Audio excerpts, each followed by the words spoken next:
Tervist, sõbrad! Paljud on küsinud, et aga Andro, sa ikka räägid seda, et mis on valesti Tartus, aga mis on positiivne programm. Loomulikult mul on ka positiivne programm.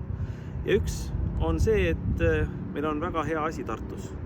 Tartu Ülikool, Tartu Ülikooli arstiteaduskond, Tartu Ülikooli kliinikum, kogu see meditsiinivaldkond, mis Tartus on.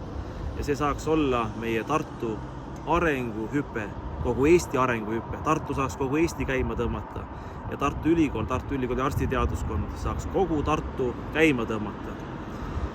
Me saame olla tööstuslinn, aga mitte selline tööstuslinn, kus korstnad tossavad ja õhku rikuvad, vaid meie tööstus saab olla väga head, spetsiifilised ja kallid operatsioonid, mitte oma inimestele. Oma inimestele peavad olema sotsiaalkindlustuse ja sotsiaalmaksu rahadega tasuta, aga välismaalastele, jõukatele välismaalastele, kes tulevad just Tartusse, meie heade arstide juurde, meie heade kirurgide juurde lõikama. Organidoonorlus, organite kasvatamine, siirdamine, väga hea vähiravi, sellest saab olla Tartu maailma tõmbekeskus, et siia hakkaks omanikutulu sisse voolama.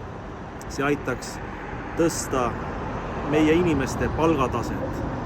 Kui tõuseb palgatase, tuleb maksusid juurde, areneb teenuste sektor.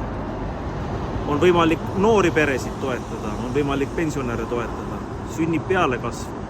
Tartu Ülikool ja Tartu Ülikooli arstiteaduskond, sellest peab kujunema Tartu ja Eesti tõmbekeskus, et kogu maailm võtab meid eeskujuks ja me saame seda teha. Mina Tartu linnapeana hakkan seda asja ajama.